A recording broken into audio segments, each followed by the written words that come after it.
জ্যোতিষশাস্ত্র মতামত অনুযায়ী 27শে মার্চ রামনবমীর দোল। এই দিন কিন্তু ভুল করেও বাড়িতেই 5টি জিনিস কিনে আনবেন না। তবে একটি গাছ যদি আপনারা এই দিন ভক্তি এবং শ্রদ্ধার সাহায্যে বসাতে পারেন, ভগবান রামের আশীর্বাদ আপনারা লাভ করতে পারবেন।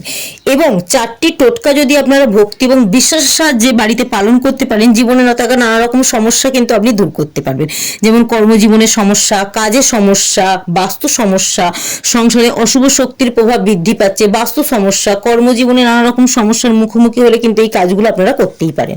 তবে কোন 5টি জিনিস আপনারা ভুল করেও কিন্তু রামনবমীর দোলের দিন অর্থাৎ 27শে মার্চ বাড়িতে কিনে আনবেন না।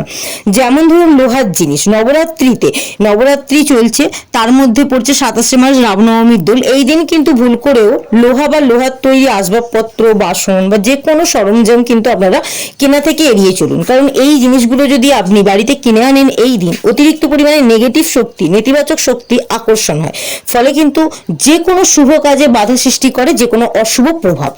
চামড়ার সামগ্রী, যেমন ধরুন চামড়ার তৈরি বেল্ট, ব্যাগ, জুতো ইত্যাদি আপনি বাড়িতে কিনে আনবেন না। কারণ চামড়া হচ্ছে মৃত প্রাণীর থেকে তৈরি, যা আমাদের এই পবিত্র দিনে জীবনে অশুভত্বের প্রতীক হিসাবে মনে করা হয়। এতে কিন্তু আমাদের জীবনে হিংসা, অশুভ শক্তি অতিরিক্ত পরিমাণে বাড়তে থাকে। যে কোনো তীক্ষ্ণ বা ধারালো বস্তু, কাঁচি, ছুরি, বটি ইত্যাদি কিন্তু আপনারা রামনবমীর দোলের দিন বাড়িতে আনবেন না। এতে কিন্তু আমাদের জীবনে অশান্তি বৃদ্ধি পায়, পারিবারিক সুখ কিন্তু আস্তে আস্তে নষ্ট হতে থাকে।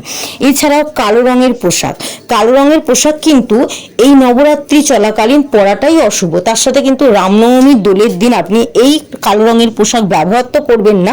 এছাড়া বাড়িতে কিন্তু আপনারা কালো রঙের কোনো পোশাক কিনে আনবেন না।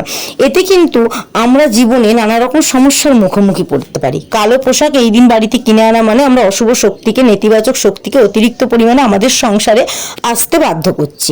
এই দিন কিন্তু ভুল করেও আপনারা নখ, চুল, দাড়ি কাটবেন না। তবে এই দিন যদি আপনারা বাড়িতে এই 2টি গাছ বসাতে পারেন, অর্থ আকর্ষণ যেমন বৃদ্ধি পায়, তেমন কিন্তু ভগবান রামের আশীর্বাদ আপনি লাভ করতে পারবেন। প্রথমটি হলো তুলসী গাছ আপনি বাড়িতে বসালে কিন্তু নিত্য পুজোর ব্যবস্থা করতে পারেন। তুলসী গাছ যদি আগে থেকে আপনার বাড়িতে থাকে তাহলে কিন্তু এই দিন একটি অশোক গাছের চারা আপনারা বাড়ির এমন স্থানে বসান যেন সেখানটা নোংরা না হয়, অপবিত্র না হয়, যেন গাছ শুকিয়ে না যায়।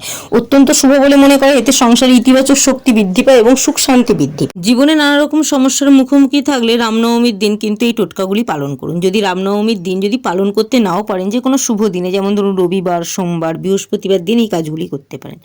আপনি রবিবার দিন আর্থিক সংকট থেকে মুক্তি পেতে 2টি লবঙ্গ, 5টি সুপুরি, 5টি এলাচ একটি লাল কাপড়ে বেঁধে আলমারির স্থানে রেখে দিন, অত্যন্ত শুভ।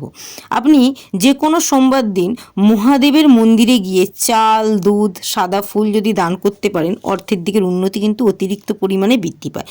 অর্থ ইনকামের রাস্তা কিন্তু আস্তে আস্তে অতিরিক্ত সহজ হয়ে যায়। আমাদের জীবনে কর্মজীবন বা ব্যবসা জীবনে যদি আমরা সাফল্য না পাই, তাহলে কিন্তু আমাদের জীবনে কোনো কিছুই সঠিকভাবে চলে না। তাহলে আপনি কি করবেন? কর্মজীবন বা ব্যবসা জীবনের সাফল্য বৃদ্ধি করতে চাইলে প্রতিদিন পাখিকে দানা শস্য খাওয়ান, জল দিন। এতে কর্মক্ষেত্রে যে কোনো বাধা দূর হবে। এছাড়া কিন্তু আপনি জীবনে উন্নতি করতে পারবেন। এবং প্রতিদিন রাতে ঘুমাতে যাওয়ার আগে যদি ওম নমঃ শিবায় মন্ত্রটি 108 বার জপ করতে পারেন, অত্যন্ত শুভ। এতে কিন্তু এই মন্ত্র কিন্তু আপনার জীবনের যে কোনো কাজের প্রতি মনোযোগ বাড়িয়ে দিতে পারবে, মনকে নানা রকমভাবে শান্ত করতে পারবে। এই একটি মন্ত্র যদি 108 বার করে প্রতিদিন রাতে ঘুমাতে যাওয়ার আগে জপ করতে পারেন। পারিবারিক শান্তিটা হচ্ছে সবচেয়ে গুরুত্বপূর্ণ বিষয়। আমাদের পরিবারের শান্তি যদি না থাকে, বাস্তুদোষ সৃষ্টি হতে পারে। আর পারিবারিক শান্তি যদি বৃদ্ধি পেতে পারে, তাহলে বাস্তুদোষ কিন্তু আস্তে আস্তে দূর হতে পারে। আপনি আপনার পারিবারিক শান্তি বৃদ্ধি করতে, বাস্তুদোষ দূর করতে প্রতিদিন সন্ধ্যায় ঘরে কর্পূর আর তার সাথে ধুনো মিশিয়ে যদি জ্বালাতে পারেন, অত্যন্ত শুভ। এতে নেতিবাচক শক্তি দূর হয়, ফলে কিন্তু আমাদের সংসারে শান্তি বৃদ্ধি পায়। আপনি প্রতিদিন আপনার বাবা মাকে সম্মান করবেন, এটা কিন্তু অত্যন্ত গুরুত্বপূর্ণ। এই কাজটি যদি আপনি প্রতিদিন করতে পারেন, অত্যন্ত শুভ ফলাফল কিন্তু আপনার জীবনে আসবে। আর এই যে নবরাত্রি চলাকালীন আপনি যদি ভিডিওটি দেখতে পান রামনবমীর আগে, তাহলে কিন্তু 9 সংখ্যাটি মা দুর্গার অত্যন্ত পছন্দের। 9 সংখ্যাটি কমেন্ট বক্সে 3 বার লিখে যেতে ভুলবেন না।